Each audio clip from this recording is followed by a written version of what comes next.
The wanted poster had been nailed to every fence post from Abilene to Santa Fe, and Hester Whitaker had read it so many times she could recite the words in her sleep.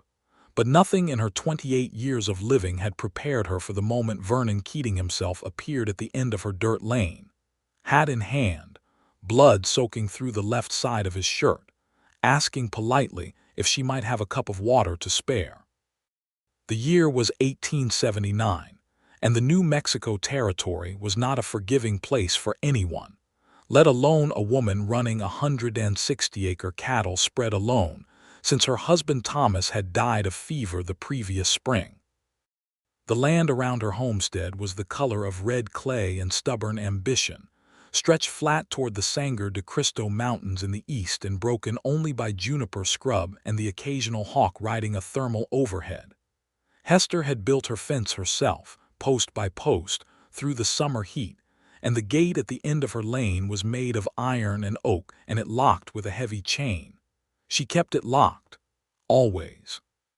She had heard about Vernon Keating the way everyone in the territory had heard about him, in pieces, in fragments carried on the wind like dust.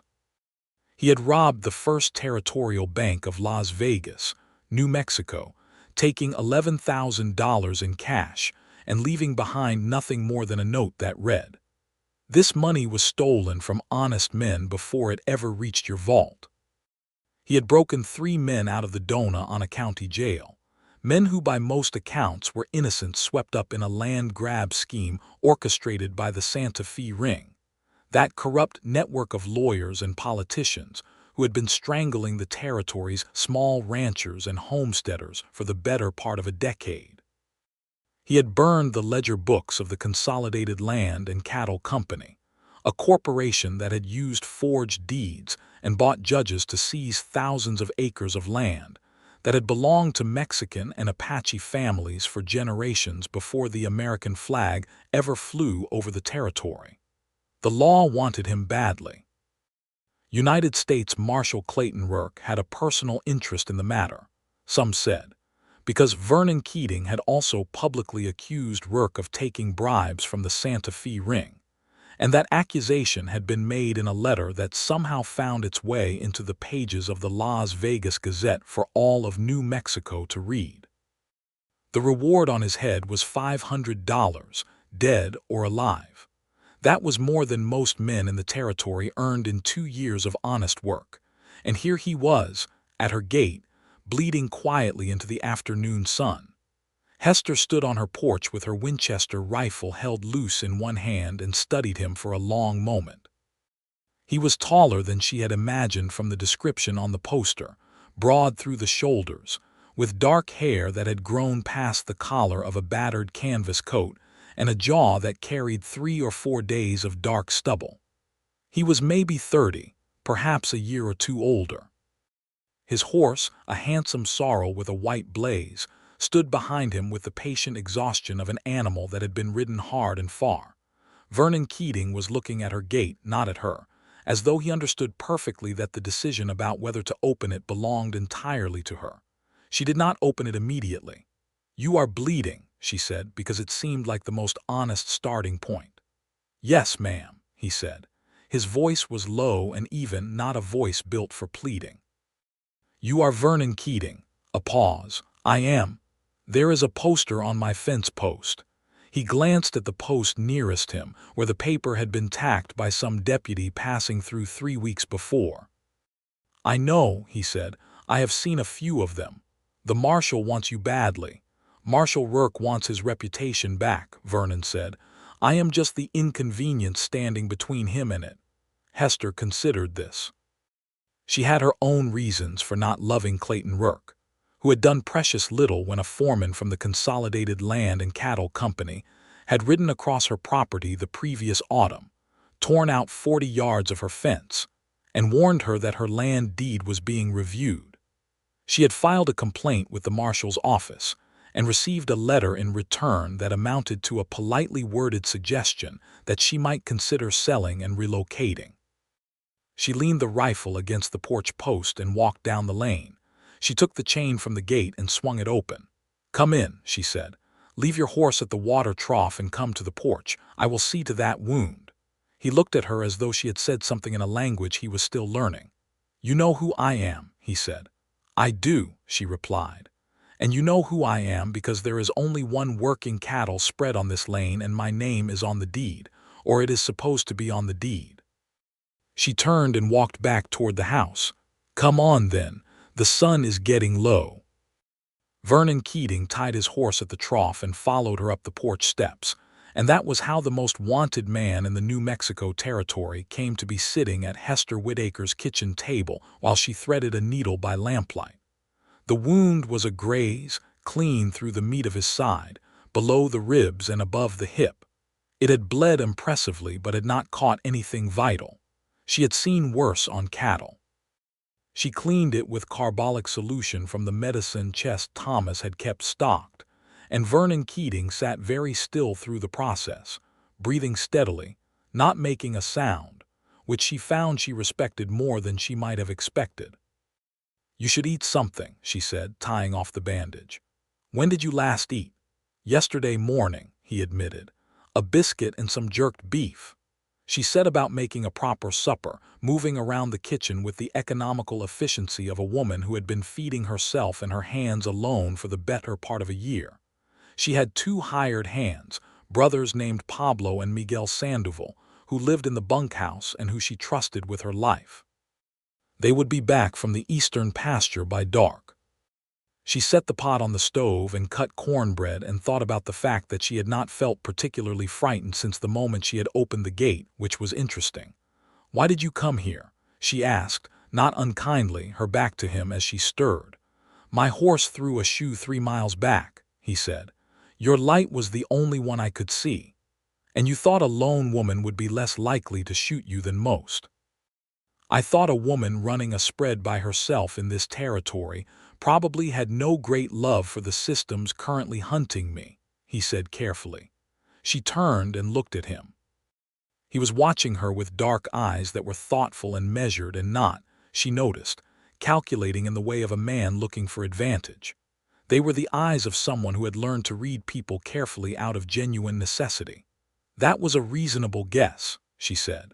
Pablo and Miguel came in at dark, stomping the dust from their boots at the door, and stopped short when they saw Vernon Keating at the table. Pablo reached for the pistol at his belt and Miguel put a hand on his arm. "Senora Whitaker," Pablo said carefully, "you know who that is." "I do," Hester said. "He is having supper and sleeping in the barn tonight because he needs rest and his horse needs a shoe. In the morning he will be on his way." Miguel studied Vernon with the practical assessment of a man who had spent his life making quick judgments about other men. "You are the one who burned the consolidated land books," he said. "I am," Vernon said. Miguel nodded slowly. "My family had land north of Mora," he said.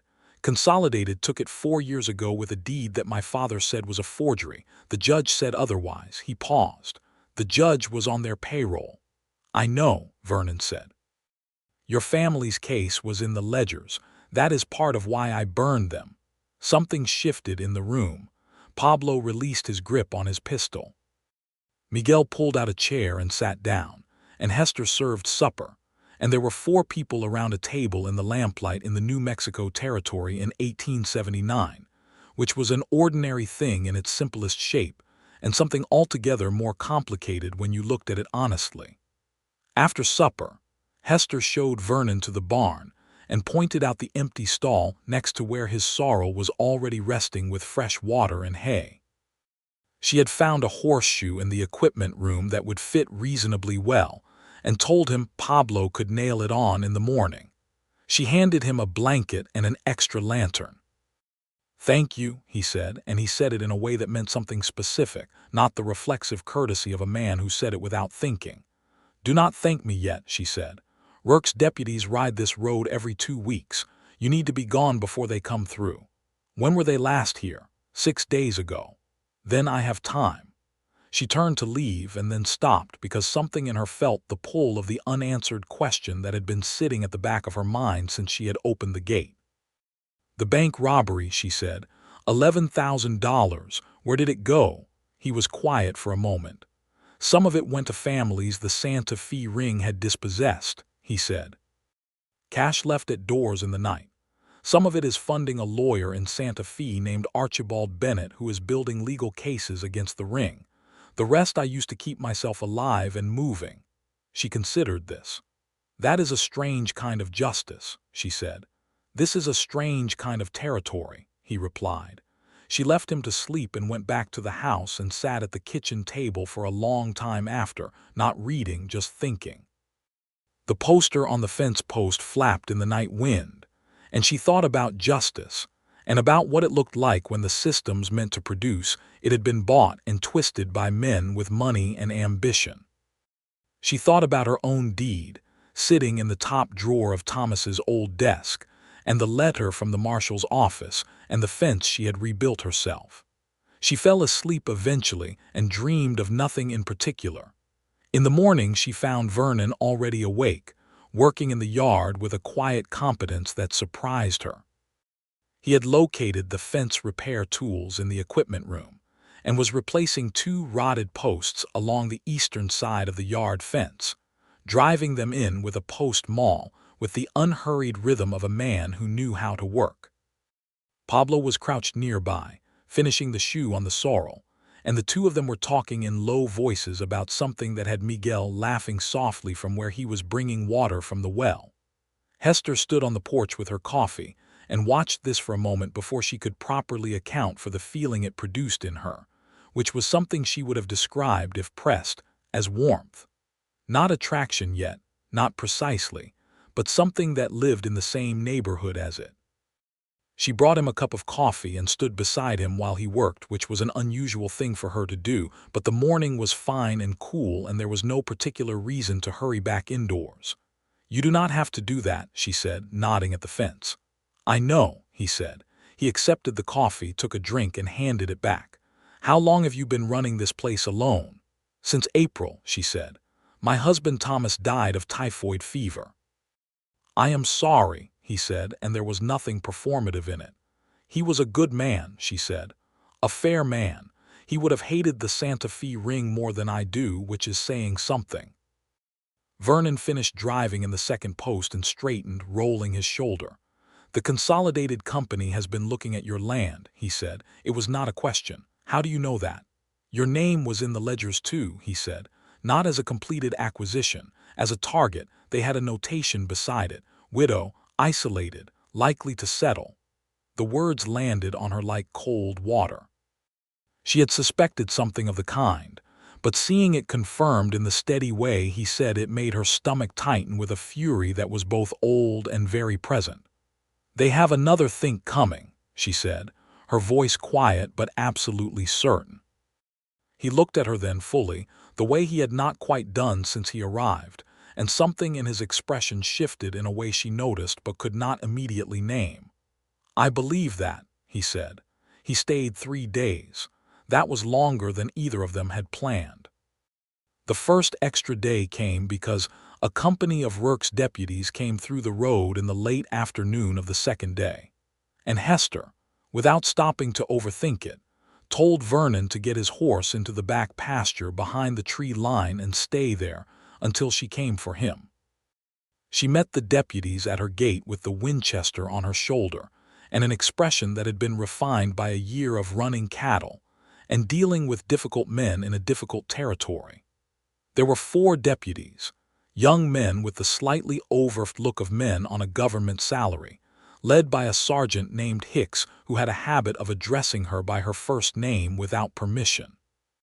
"Hester," he said, tipping his hat with the particular condescension of a man who did not think much of women who held property, "we are looking for an escaped fugitive.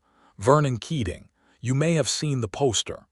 "I have seen the poster," she said. "Seen anything unusual? Strangers on the road?" "Deputy Hicks," she said, "I have seen nothing on this road in 3 days except 2 jackrabbits and a male rider. If you are done, I have cattle to check on." Hicks looked at her for a moment with the irritated calculation of a man who did not believe her but lacked any specific grounds to say so. Then he tipped his hat again and led his men down the road. She waited until they were out of sight and then walked to the back pasture to find Vernon sitting against a juniper tree with his sorrel standing quietly beside him, reading a small, battered book. She stopped when she saw the book because she had not expected that. "What are you reading?" she asked.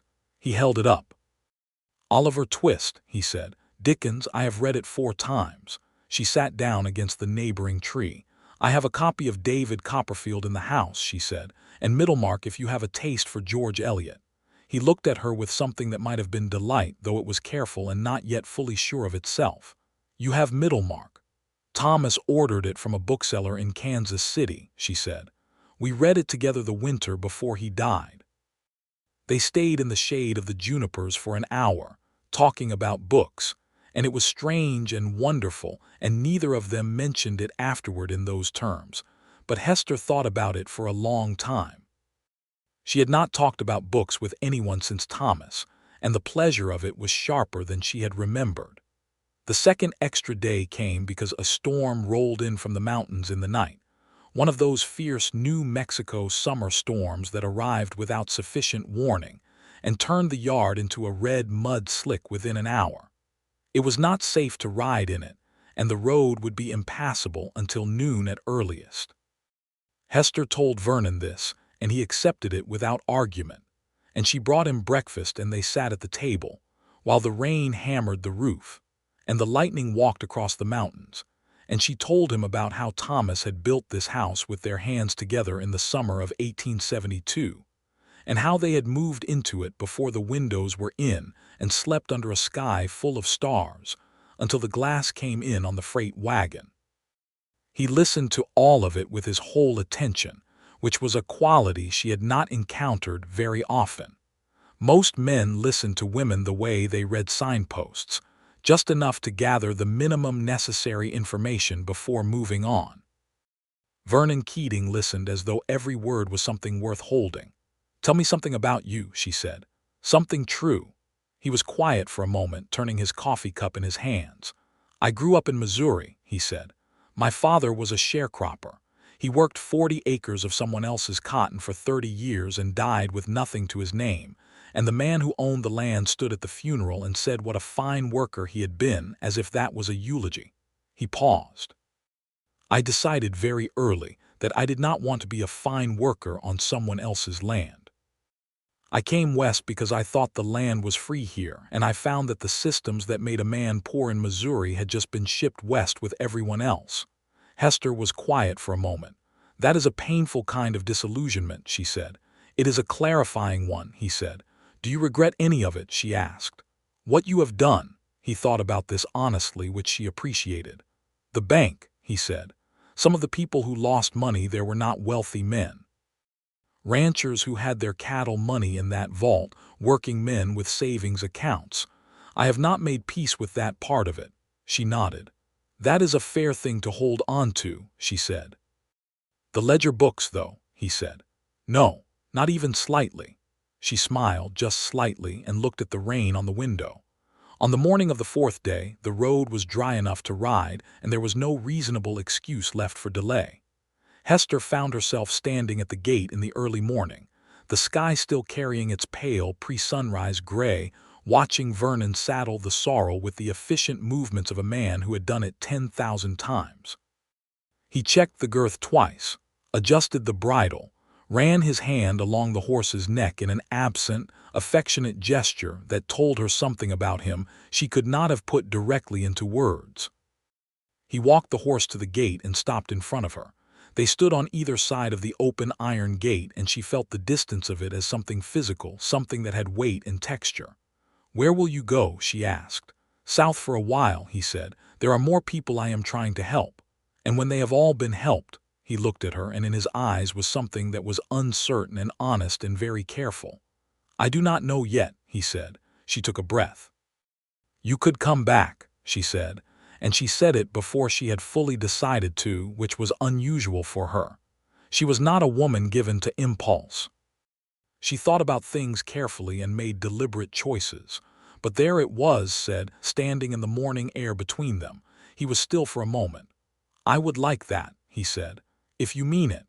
"I would not say it if I did not mean it," she said. He looked at her with that careful attention she had already learned to recognize and value. Then he did something she had not expected, which was to reach out and take her hand very gently, just for a moment, the handshake of a man who understood that it was all he had the right to, and he held it for just slightly longer than a handshake required. "I will come back," he said. "I promise you that." She watched him ride down the lane and through the gate and up the road, until he was a shape in the dust, and then nothing at all. And then she closed the gate and locked the chain and went back to work. The weeks that followed were ordinary in their external shape, and not at all ordinary in their internal one. Hester ran her cattle and repaired her fences, and dealt with the routine challenges of a working spread in the New Mexico Territory in 1879. She rode the property line twice a week with Pablo, checking for incursions by the Consolidated Company's riders, who had twice tried to move her eastern fence line by increments, staking new posts 100 yards inside her surveyed boundary and retreating quickly when they saw her coming. She wrote a letter to Archibald Bennett, the lawyer in Santa Fe that Vernon had mentioned. She had not known his name before, but she found it without too much difficulty, because Bennett was making a modest name for himself in the territory press, as a man willing to challenge the Santa Fe ring in court. She wrote him a careful, detailed letter about the Consolidated Company's actions on her property, the fence incursions, the deputy's warning, and the deed review letter from the marshal's office. She listed dates, specifics, distances. She sealed it and sent it with the mail rider. Bennett wrote back within 2 weeks. His letter was cautious but interested. He had 17 other similar complaints on his desk. He was building a case. He asked if she would be willing to sign a formal affidavit. She wrote back immediately. Yes. She thought about Vernon Keating every day, which she accepted as simply true and did not spend too much energy analyzing. She thought about his hands on the fence posts and his voice in the kitchen, and the way he had held her hand at the gate, briefly and carefully, and with a quality of intention that she could still feel if she thought about it clearly enough. She thought about Oliver Twist in the shade of the juniper tree, and about Sherkitten Fields in Missouri, and about a man who had found the world arranged badly and had decided, at considerable personal cost, to rearrange some of it. She was a practical woman with a great deal of work to do, and she got on with the work. But she also, in the evenings after supper when the lamp was lit and the territory was quiet, took Middlemark from the shelf and held it in her hands for a while before opening it. He came back 6 weeks later.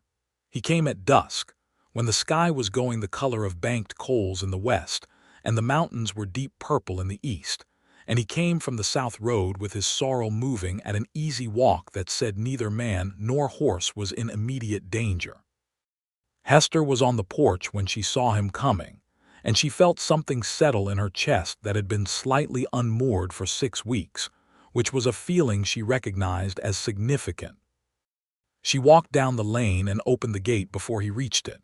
He pulled up his horse and looked at the open gate and then at her, and something in his expression was soft with a relief he had not been expecting to feel quite so strongly. "You came back," she said. "I said I would," he replied, and got down from the horse. He was in better shape than the last time. The wound had healed clean. He had a new coat, dark brown canvas, and he had evidently found a barber somewhere along the road south because his hair was trimmed, though still past the collar in a way she found she liked. He looked tired in the deep, structural way of a man who had been carrying something heavy for a long time, but not beaten, not even close to beaten. They stood inside the open gate in the evening light, and Hester noticed that neither of them immediately moved toward the house, as though both of them needed just another moment in this particular configuration before anything else changed. "How did it go?" she asked. "In the South." There were 3 families near Mesilla who had been paying rent on land they owned outright, he said. A consolidated agent had convinced them their deeds were invalid and had been collecting $6 a month from each of them for 2 years. "I gave them back what I could and put them in contact with Bennett. "You know Bennett," she said, surprised. "He is the one who told me to contact you," Vernon said. She stared at him. "He wrote me back about my affidavit," she said. "He never mentioned you." "He is careful," Vernon said. "He does not connect names if he does not have to." He paused. "He told me there was a woman outside Springer running cattle alone on a contested deed, who had written him an extremely well-organized and legally specific letter about the consolidated company's border violations, and that I ought to look in on her if I was passing through, because she seemed like someone worth knowing." Hester was quiet for a moment, feeling something move through her that was a combination of amusement and something deeper. "And was he right?" she asked. "He was correct," Vernon said. She closed the gate and locked the chain, and they walked up to the house together. And that evening they sat at the kitchen table again with the lamp between them, and she told him about the affidavit and the other complainants Bennett had gathered, and the case being slowly assembled in the courts of Santa Fe, and he told her about the territory below, the families he had found and helped, the routes through the mountains, the network of ordinary people who sheltered those who had made enemies of the powerful. Pablo and Miguel, when they came in, greeted Vernon with the easy warmth of men who had already made up their minds about him. Miguel had written to his father about the ledger books. His father had sent word back that if the man responsible was ever in the territory of Mora, there was a meal waiting for him. Vernon took this in with the slightly stunned expression of someone who was not entirely accustomed to being thanked. After supper, when Pablo and Miguel had gone to the bunkhouse, Hester and Vernon sat on the porch in the warm night air, the stars enormous above the New Mexico desert, the coyotes calling somewhere in the darkness to the east. The porch was narrow, and they sat close without it being a matter of necessity, and the distance between them had changed in the 6 weeks since he had ridden away, contracted to something smaller and more honest. "You could stay for a while," she said. "Properly, not just passing through." He turned to look at her. In the starlight his face was serious and clear, the face of a man who understood exactly what was being offered and exactly what it would mean. "I am wanted, Hester," he said. "Rourke has 5 men assigned to finding me." "I know that," she said. "The risk to you is not trivial." "I know that too," she said. "I am asking you anyway." He was quiet for a long time. Then he said, "I have been trying to leave the territory, get across into Colorado, maybe further north where the name means nothing, but I find that I keep finding reasons to come back this direction." "One reason," she said gently, and she said it without coyness, just the simple precision of a woman who meant what she said. He reached over and took her hand again as he had at the gate, but this time he did not let go. "One reason," he agreed. They sat on the porch for another hour, his hand warm around hers, talking about everything and nothing, the kind of conversation that happens when two people are also doing something else simultaneously, also acknowledging, without having to say it directly, that something has changed and will not change back. The complication arrived, as complications in the New Mexico territory tended to, on horseback and with no warning. Marshal Clayton Rourke himself rode down the lane 8 days after Vernon's return, accompanied by 6 deputies, and he came to her gate in the late morning with the satisfied expression of a man who thought he knew something he did not yet know for certain. Hester was at the porch when she saw them coming. She went inside the house first, found Vernon in the kitchen where he was repairing a broken drawer pull with a methodical patience she had already come to associate with him, and said very quietly, "Rourke, 6 men. Ride to Miguel in the south field and stay there. Do not come back until I send Pablo." He was on his feet and out the back door in under 30 seconds. She heard the soft sound of hooves moving away through the garden and then nothing. She went to the porch with the Winchester.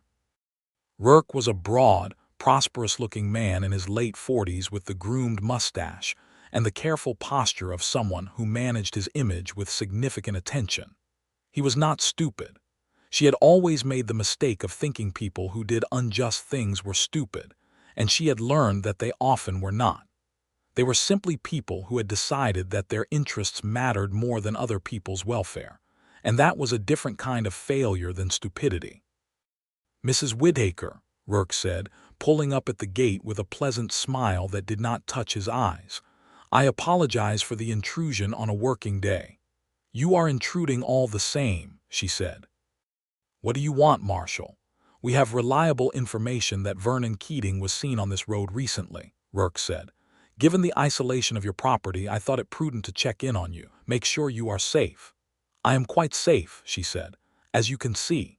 Has he been here? Has he been here? She repeated, as though she was considering the question with genuine seriousness. I have seen no one on this road except my own men and the male rider for the past 2 weeks, Marshal. You are welcome to search my property if you have a warrant. Rourke's expression did not change, but something behind his eyes sharpened. We do not need a warrant to look around, Mrs. Whitaker. Actually, said Hester, you do. I have been in correspondence with a Santa Fe attorney about the relevant law on that point. His name is Archibald Bennett, and I am happy to give you his contact information if you need clarification. The mention of Bennett's name did something interesting to Rourke's composure. It did not crack it, but it produced a small, involuntary stillness, the kind that happens when a man hears something that registers as a threat before he has fully processed why. That will not be necessary, he said after a moment. I am glad you are well. And I appreciate your concern, she said, in a tone that conveyed the opposite. He tipped his hat and led his men back down the road. She watched them until they were out of sight, then let out a breath and went inside and sat down at the table until her hands stopped feeling tense. She sent Pablo to the south field. Vernon came back in the early afternoon, and she told him about the exchange, including the Bennett effect, and something complicated moved through his expression that landed somewhere between gratitude and worry. He will not stop, Vernon said. Rourke. He is not the type. No, she agreed. He is not. She looked at him across the table, which means we need to be smarter than him. She had already been thinking about this. She was, as Bennett had noted, a woman who organized her thoughts in legally specific and practically useful ways, and she had spent some of the past week considering the problem of Vernon Keating's wanted status as a puzzle with potentially solvable components. Bennett has been building the case against the Santa Fe ring, she said. If he can successfully prosecute key members, if judges can be replaced, if the reform movement gains enough traction in the territorial legislature, there is a possibility, not a certainty, but a possibility that a pardon could be negotiated, or at minimum, charges reviewed in a less corrupted court. Vernon looked at her steadily. That is a very long road, he said. I know, she said. I am not suggesting you wait at the end of my lane for it. I am suggesting we work toward it while you continue to work toward the same thing from your end. And I am suggesting that in the meantime you stay here where Rourke has already looked and will be slower to look again. He was quiet for a long time. Hester, he said. I know what I am doing, she said. I do not doubt that, he said. What I am uncertain about is what I am offering you in return. I am a man with a price on his head and no land and no legal standing. I can fix your fence and help with your cattle and be someone you can talk to in the evenings, but I cannot give you the kind of stability that a woman in your position reasonably ought to have. Thomas gave me stability, she said carefully. He was a fine man and I loved him, and I do not diminish that. But I am 28 years old and I am standing in the middle of 160 acres that I have kept alive through a drought and a fee dispute and a fence war and a typhoid season, and I am not looking for someone to make me stable. I am already stable. I am looking for someone to sit on the porch with me and mean it. He looked at her as if something had shifted in the ground beneath him and he was recalibrating, not because he had fallen, but because the landscape was more interesting than he had understood. I mean it, he said. I know, she said. He stayed. He did not merely stay in the sense of taking up physical residence. He stayed in the way of a man finding his place in a landscape he had not expected to belong to. He learned the rhythms of the spread with the quick thoroughness of someone who had turned his hand to many things in many places, and he worked hard and without complaint, and without the need to be asked twice. He understood cattle better than he had let on, which came out when Hester's small herd began showing signs of the dry grass disease that moved through the territory in late summer, and he recognized it before Pablo did and knew which pasture rotation would help most. He learned Hester. He learned that she was sharpest in the morning and needed her coffee before she would engage with any complicated decision. He learned that she kept a journal in Thomas's old desk, not that he read it, but that she sometimes wrote in it in the evenings when something had happened that she needed to put into words to make sense of. He learned that she was fiercely fair with Pablo and Miguel, paying them the same wage she would have paid any white ranch hand in the territory, which was not the universal practice, and that they stayed not merely from loyalty but from genuine respect. He learned that when she laughed, which was not constantly but regularly, it was the laugh of someone who found the world genuinely interesting in spite of everything, a warm and unguarded sound that she seemed not entirely aware of the quality of. He brought Middlemark out to the porch one evening and asked if she would read to him, and she said yes, and they sat in the last light of the day with her reading and him listening with his eyes half closed and his boots on the porch rail. And this became something they did most evenings when the work was done, and the territory settled into its spectacular nightly quiet. He told her more about Missouri, about his mother who had been a school teacher, and had taught him to read with a determination that was itself a kind of defiance, about an older brother who had died in a mining accident in Nevada at 22, about the specific moment he had decided that the law as it functioned in his experience was not justice, and that he would have to find another way to produce something resembling the latter without waiting for the former to notice its obligations. She told him about growing up in Ohio, about being the daughter of a pharmacist, about the particular strangeness of marrying Thomas Whitaker and coming west to New Mexico at 20, about the year she had missed Ohio so badly it was a physical ache, and the year she had stopped missing it and found that this red and enormous landscape had become the geography of her interior life. They came toward each other slowly and with mutual care and considerable awareness of the situation, which was to say that they were two intelligent adults in an unusual circumstance, who were both very conscious of the thing happening between them, and were handling it with an honesty that was more satisfying than rushing would have been. The first time he kissed her was 3 weeks after he had come back the second time, on a Tuesday evening, when they had been sitting on the porch reading, and a particularly fine sunset had made them both go quiet for a long time, looking at the mountains going red and gold, and when she turned from the mountains to find him already looking at her. He did not reach for her immediately. He asked, quietly, if he could. She said yes. It was not an elaborate kiss. It was the first and careful kind, the kind between people who are also doing the more complicated internal work of acknowledging that something irreversible has been decided. It was brief and warm and true, and when it ended they sat for a moment with their foreheads very nearly touching, and Hester thought that she was going to have to be very careful about Rourke and the Santa Fe ring and all of the practical dangers surrounding this man, because she was no longer impartial to what happened to him. The letter from Archibald Bennett arrived in October, just before the first cold pushed down from the mountains.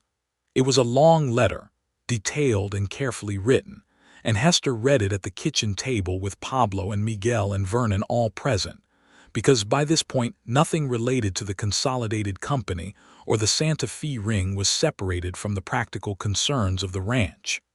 They were all in it together, which was simply how it had become. Bennett had assembled affidavits from 34 individuals across the territory. He had found a territorial judge in Albuquerque named Harlan Wells, who had not been purchased by the ring, a fact that had taken some excavation to confirm, and who was willing to hear the consolidated case. He had made contact with the territorial delegate to Congress, a man named Francisco Manzanares, who had his own reasons to despise the Santa Fe ring and was prepared to raise the issue in Washington. Bennett also wrote, carefully, and in a slightly separate section at the end of the letter, that he had made preliminary inquiries about the charges against Vernon Keating. The bank robbery was the most serious charge and the hardest to address. The jail break was more manageable, given that 2 of the 3 men freed had since been fully exonerated of the original charges through legitimate legal processes. Bennett said that he could not promise anything, but that a favorable resolution in the Ring case, combined with a formal statement from Vernon detailing where the bank money had gone and demonstrating that it had been used to benefit the exact people the bank had been complicit in harming, might create enough political and legal room for a territorial pardon to be seriously considered. Might. Hester read this section aloud to Vernon and watched his face carefully. He listened without expression until she finished, and then he was quiet for a while. "He is being honest about the uncertainty," Vernon said. "I appreciate that.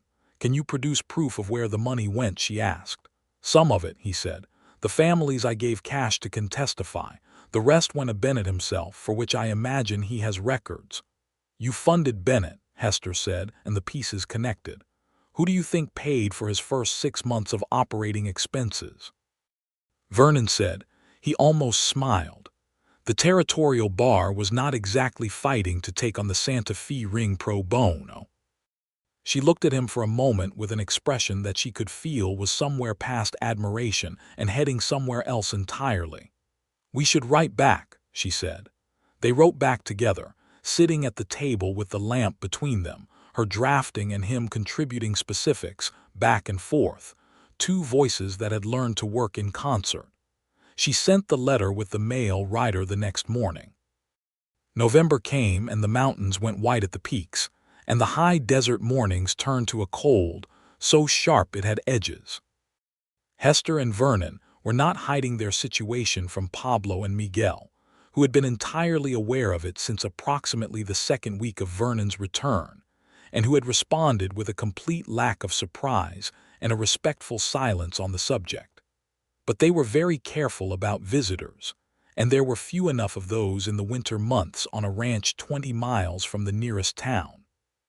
A supply run to Springer, the nearest town, was a regular necessity, and for the first 2 months of Vernon's residence Hester and Pablo went alone.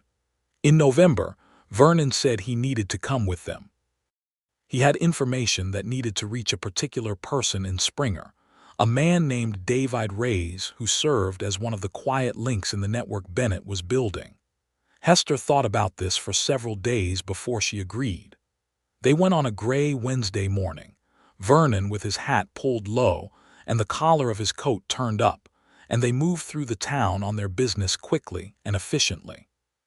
Hester spoke to the dry goods merchant and the feed store operator while Pablo loaded the wagon, and Vernon slipped into the back of Reyes's hardware store for 15 minutes and came out carrying a bag of nails that Reyes had pressed on him for the sake of appearances. They were climbing back into the wagon to leave when a young deputy Hester did not recognize came down the main street and looked at them the way deputies in the New Mexico Territory looked at everyone, with a baseline suspicion that was the professional default of men employed in a lawless place. His eyes moved over Hester, across Pablo, and landed on Vernon. Something shifted in the deputy's face, a recognition that was not yet certain but was becoming certain. He was reaching for the wanted poster in his vest pocket when Hester said, loudly and cheerfully, in the direction of Vernon, "Darling, did you pick up the lamp oil? I put it on the list." The deputy's hand stopped. His expression shifted again. He looked at Hester and then at Vernon, who had turned toward her with the easy naturalness of a man who had been called darling in public before, and who said, "Yes, I have it, along with the extra wicks you forgot to put on the list." The deputy's gaze moved back and forth once more, and then the poster went back in his pocket, and he moved on down the street, because the most wanted man in the territory was, by the reliable testimony of his own eyes, just a rancher's husband helping load a supply wagon. They drove the 20 miles home in a silence that held a particular quality. A mile from the ranch, when the road was entirely empty around them, Pablo began to laugh quietly to himself, and Hester felt the tension leave her shoulders in a long exhale, and Vernon looked at her with an expression that had something shaken and grateful in it. "You are very quick," he said. "I had 3 seconds to think," she said. "You were quick," he said again, and it was clear that he meant more than the word itself contained. She looked at the road ahead. "Also," she said more quietly, "it was not entirely a lie." The word hung in the cold November air. He did not answer immediately, and she kept her eyes on the road, and then she felt his hand come to rest over hers on her knee, warm and certain. "No," he said, "it was not." December brought snow to the high ground and frost to the yard and the slow inward life of a winter ranch. The Consolidated Company's riders stopped coming to the fence line, which Hester attributed to the season more than any change of intention on their part. She continued her correspondence with Bennett. The case was moving through the preliminary stages, grinding forward with the deliberate pace of legitimate legal process, which was very slow compared to the pace of corruption, but theoretically more durable. In the evenings the house was warm from the wood stove, and there were 2 lamps lit, and they had their books, and each other's company in Pablo and Miguel, who sometimes came in after supper to play a card game at the table, or to listen to the radio reports of weather coming down from the north. Though of course there was no radio in 1879, and what they actually listened to was Miguel playing guitar, which he did well, and with a cheerful variety of songs that ranged from Spanish ballads to American folk tunes he had learned from a traveling musician 2 years before. On Christmas Eve, there was a supper that was the most elaborate Hester had produced since Thomas died, a roasted chicken and biscuits, and a pie made from dried apples that Pablo had brought back from Springer, and they ate by lamplight with the snow quiet outside. And for a few hours the wanted poster and the Santa Fe ring and the future with its complicated uncertainties all receded, and there was just this: 4 people in a warm room and a table full of food, and the guitar going soft in the background. Vernon had found, somewhere in his travels through the territory, a small piece of carved turquoise on a silver chain. He gave it to Hester after supper privately on the porch in the snow-quiet dark, and she held it in her palm and looked at it for a long moment. "It is beautiful," she said. "It reminded me of you," he said. "The color of it, like the sky here just before the sun comes all the way up." She looked up at him from the turquoise, and the thing between them that had been building since the September evening of his first arrival and had been growing steadily ever since was right there in the open between them, not needing any more words to name it. "Vernon," she said. "I know," he said. "I know I am not in a position to ask for things." "You are not asking," she said. "I am telling you. I love you. That is not a request and it is not a question, it is just true." He was very still for a moment. Then he pulled her gently to him and held her, just held her in the cold December night, her cheek against the canvas of his coat, his arms around her with a careful completeness that she felt all the way through.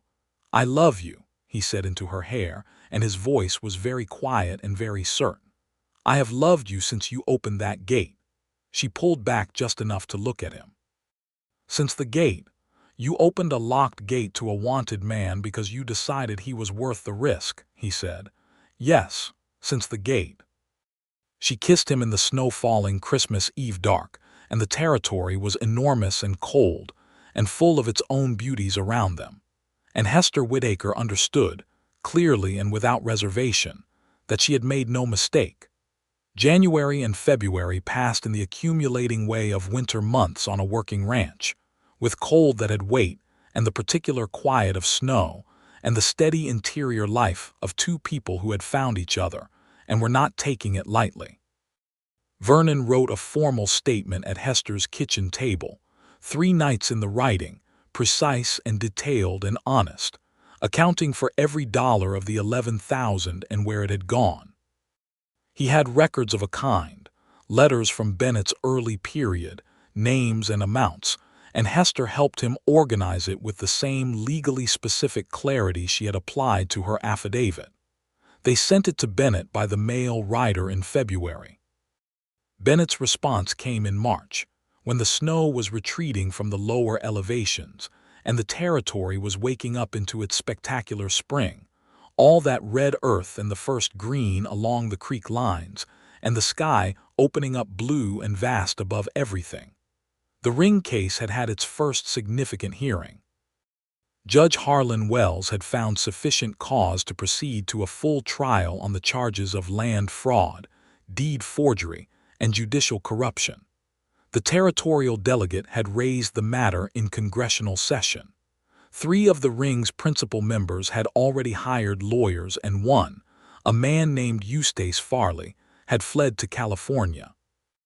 And Bennett wrote, he had had a private conversation with the new acting territorial governor, a man named Lew Wallace, who had arrived in the territory in September of 1878, and who was himself engaged in efforts to reduce the pervasive lawlessness and corruption of New Mexico. Bennett had presented the Keating matter carefully, including the full accounting statement.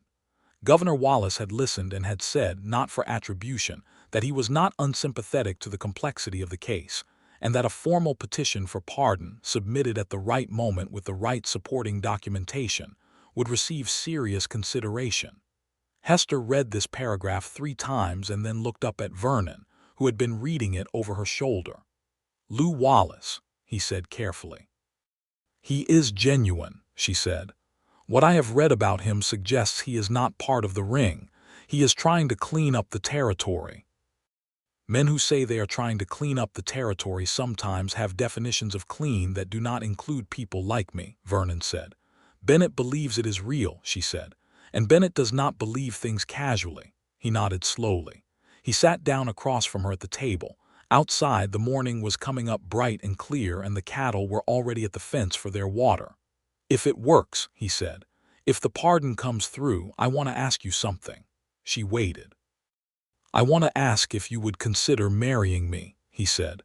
"Not as an arrangement or out of practicality, because I want to be your husband. Because I want to help run this land with you and sit on that porch with you every evening for the rest of my life and be the person you talk to. Because this is the first place I have ever been in my life that felt like where I was supposed to be, and I believe it has less to do with the land than with the person standing on it." The morning was very bright and very quiet, and Hester sat across from the most wanted man in the New Mexico territory and thought about a gate she had unlocked on an afternoon in September and everything that had come through it along with the man in the battered coat. "Yes," she said. "Obviously, yes." He laughed, and it was a full, unguarded sound she had not heard from him before, a sound that suggested his whole chest was in it, and she found she could not look at him without something in her face doing something she had no interest in controlling. "Obviously," he said. She stood up and went around the table, and he stood to meet her, and she put her arms around him and held on, and Pablo walked in from outside, took one look at both of them and walked immediately back out again, whistling to himself. The spring and summer were full of work and waiting. The Ring trial moved through the territorial courts with the grinding, interrupted progress of a legal process under constant assault from the Ring's remaining resources. There were motions and counter-motions and delays, and one juror who had to be replaced when it emerged he had been approached with a bribe. Hester followed every development through Bennett's letters and through the Springer newspaper, which had begun covering the case with increasing enthusiasm as the territory's appetite for the Ring's exposure grew. Clayton Rourke was indicted in May. His name appeared in the testimony of a Ring intermediary as a recipient of regular payments from the Consolidated Land and Cattle Company in exchange for selectively enforcing, and not enforcing, territorial law. He resigned his position as marshal and was replaced by an acting marshal named Thomas Garland, who arrived in the territory from Colorado with a reputation for incorruptibility that was, this time, supported by evidence. When Hester heard that Rourke had resigned, she walked out to the eastern fence line alone and stood there for a while looking at the boundary of her land in the spring sunshine, and she felt something that she might have called relief, but was actually more complex than that, a slow untightening that had been going on for months and had now reached some kind of completion.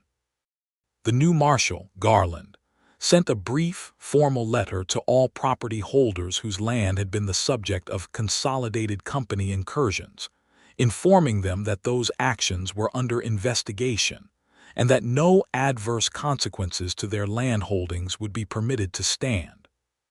Hester filed this letter in Thomas's old desk beside her deed and Bennett's correspondence. In July, the three families from the Mesilla area whom Vernon had helped came to the ranch.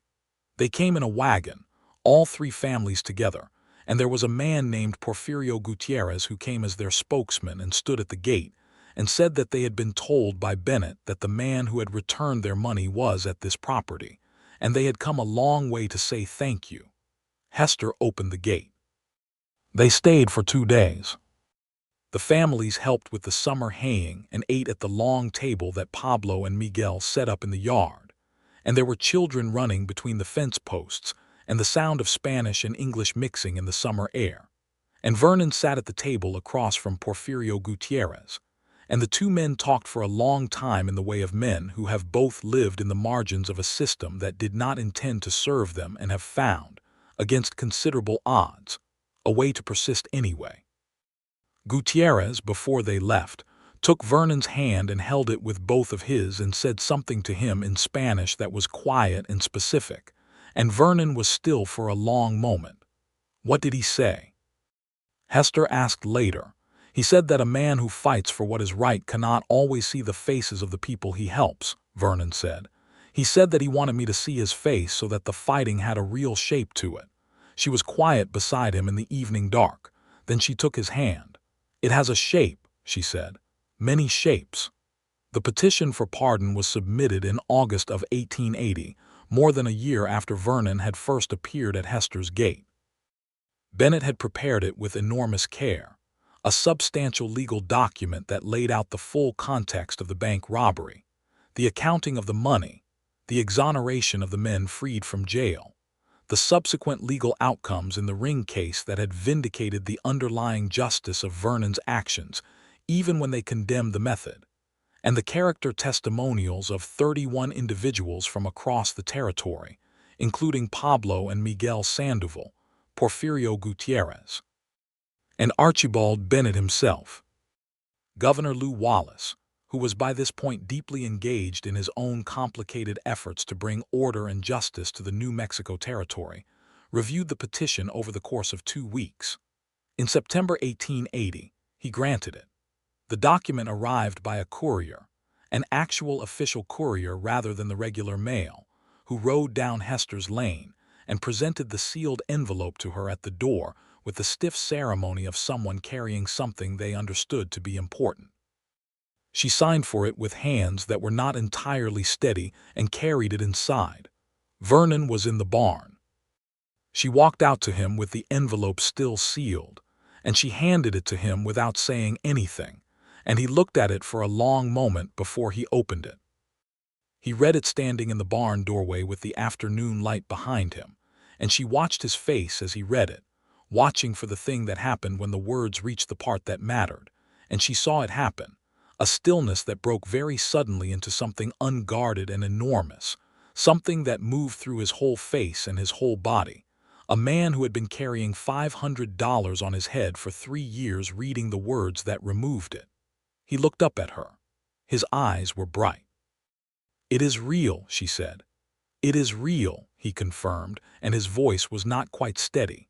She went to him and he held her in the barn doorway with the September sun on both of them, and Pablo came around the corner of the barn, saw them, and said with the completely satisfied expression of a man whose expectations have been confirmed, "I will tell Miguel. We are going to need to celebrate." They married on a Saturday in October of 1880, which was the finest month the New Mexico territory offered to those who paid attention, with a sky so blue it seemed excessive, and a coolness in the air that had weight and clarity.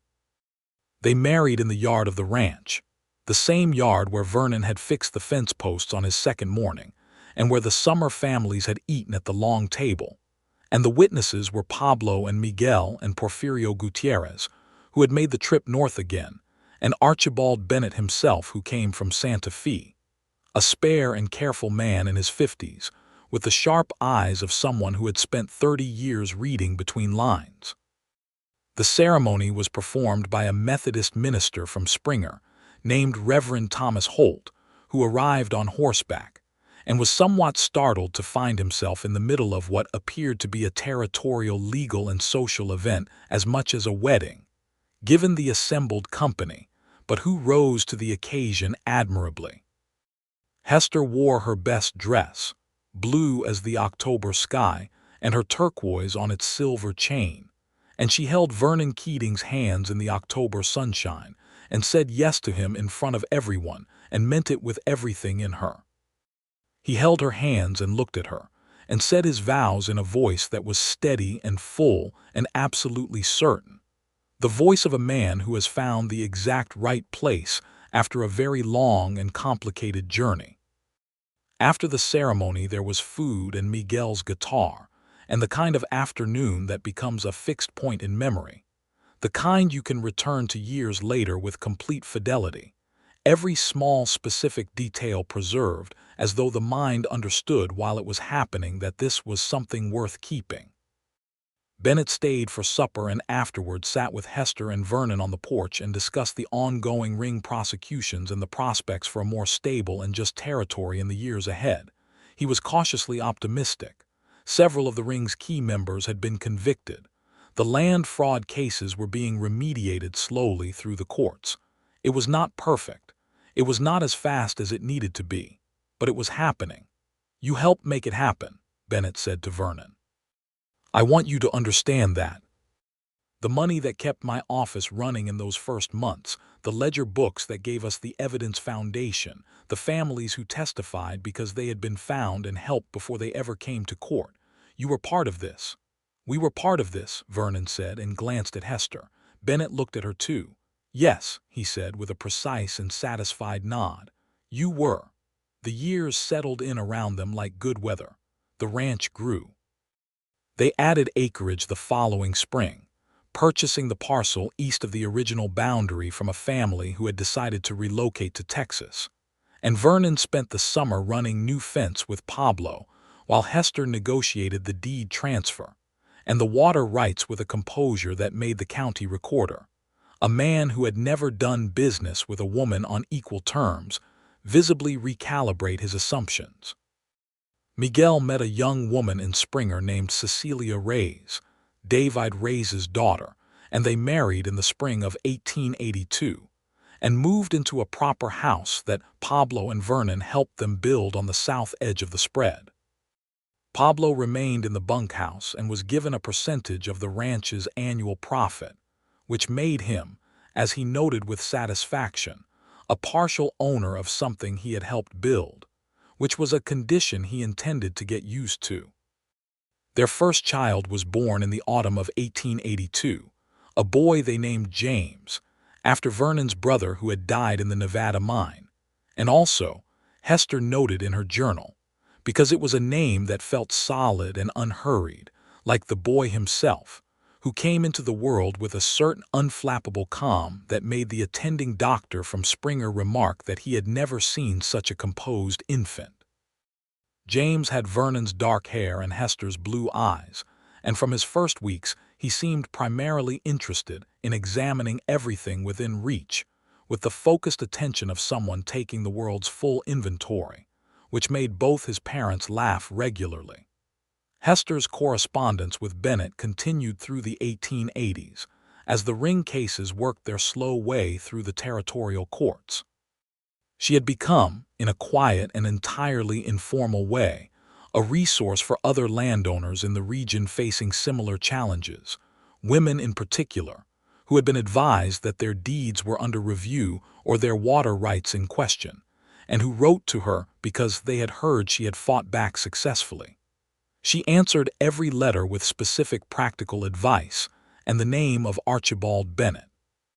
She kept this work separate from the ranch books but not from Vernon, who read her letters and helped her think through the harder cases, and occasionally drove her into Springer or to the county seat at Cimarron, when a matter required her physical presence at a desk or a courthouse.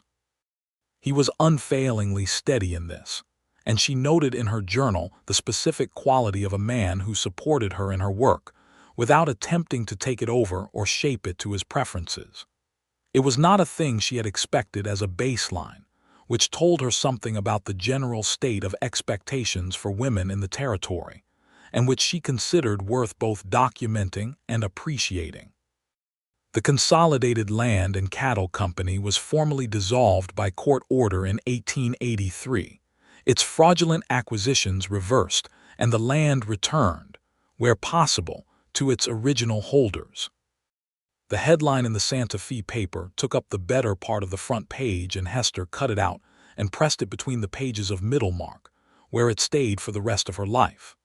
Clayton Rourke was tried in the spring of 1883 and convicted on 4 counts of bribery and 1 of obstruction. He served 2 years in a territorial penitentiary and was released in 1885, an old man in appearance if not in fact, and he left the territory and was not heard of again. Hester thought about him occasionally, not with satisfaction exactly, but with a sense that the ledger had been balanced to the degree it was going to be, and that was better than nothing. In the spring of 1884, their daughter arrived, and they named her Alma, which had been Hester's mother's name, and which Vernon said he had always liked for the sound of it, warm and complete.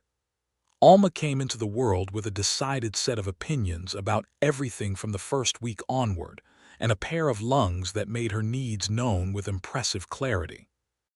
She was her mother's daughter in every particular of expression and her father's in the shape of her face, and she would grow up between her parents and her brother and Pablo and Miguel and Cecilia, and the children Cecilia and Miguel were adding to the household, in a world that was imperfect and contested, and full of beauties, and full of people who were trying to make it better, which is the best world available and better than many. Vernon Keating, who had arrived at the gate of Hester Whitaker's ranch in September of 1879, with a price on his head and blood on his shirt, and the particular dignity of a man who does not beg, found himself in the autumn of 1885 on the porch of his own house on land he could lawfully call his own, with a wife who made every evening worth coming home for, and children who were the continuous astonishment of his days. And he thought sometimes about the long road that had come through Missouri cotton fields and Nevada mines and territorial banks and mountain trails, and finally, improbably, correctly, to this porch and this woman and this life. He thought about the gate, open in the afternoon light, and the woman who had opened it before she had any sufficient reason to. He had told her once, in the early years, that he owed her more than he could account for. She had considered this, and said that she did not think love was something you calculated a debt in. He had said that was not what he meant, that what he meant was that a specific act of courage on a specific afternoon had changed the direction of his life as completely as anything could, and that he wanted her to know he understood that. She had looked at him and said, "You would have found another road." He had said, "Not to hear." On a fine autumn evening in 1885, they sat on the porch after supper, with James asleep inside and Alma disposed to be temporarily peaceful in her cradle, and the mountains were going their deepest evening color in the east, and the sky above the desert was the color of all the good things the territory contained. Miguel's guitar was audible from the direction of his house, something soft and Spanish and evening appropriate.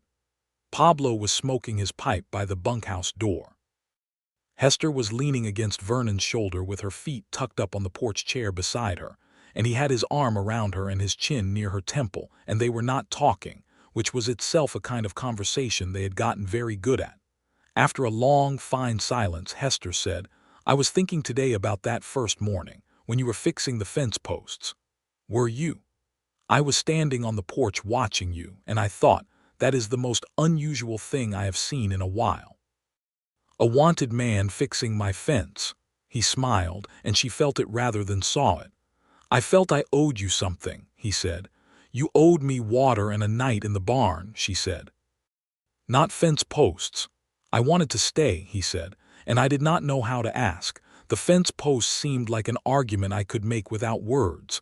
She laughed, soft and warm in the evening air. That is the most roundabout declaration of interest I have ever heard. I have told you since then in more direct terms, he said. You have, she agreed. He held her a little more closely, and the evening was entirely itself, complete and resolved and full. The kind of evening that does not reach for anything beyond what it is because what it is happens to be sufficient. The wanted poster on the fence post at the end of the lane had weathered away entirely within a year of his pardon, the paper gone to dust and the tack rusted off, and the post itself had been replaced twice since then. There was nothing on it now except the grain of the wood and a small carved mark that James had put there with a knife at age 3, which no one had seen him do, and which no one had the heart to sand away. The gate was still iron and oak, and it still had a heavy chain, but Hester did not keep it locked anymore. There was no one coming that she needed to keep out, and there might always be someone coming that she would want to let in, and it seemed important. She had told Vernon once to keep that possibility open. He had looked at her with that particular expression she loved best, the one that contained everything he understood about her and everything he felt, and he had said that she was the most sensible person he had ever known. She had said, only most. He had kissed her instead of answering, which she had accepted as a sufficient response.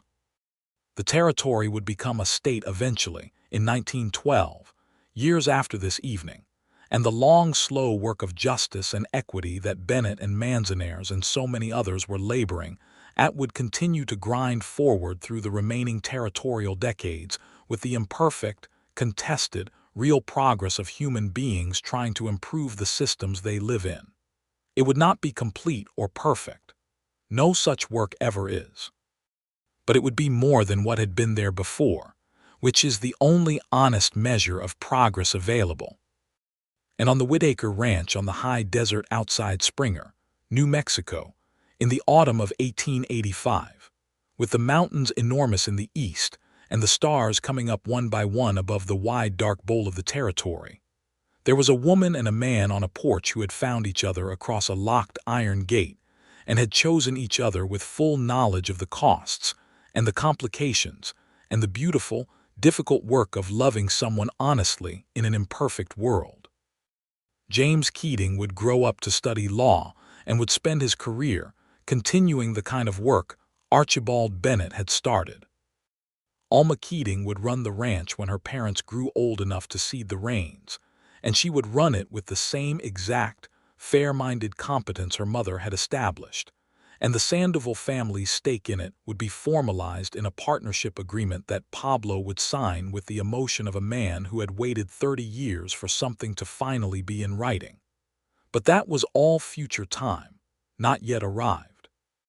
In this present evening on the porch, with the stars and the mountains and the good quiet of a life that had been built honestly and with difficulty and with love, Hester Whitaker, now Hester Keating, leaned her head on her husband's shoulder and listened to the coyotes calling somewhere to the east, that ancient and lonesome and beautiful sound that the New Mexico territory had always made in the dark, long before anyone named it or claimed it or fought over it.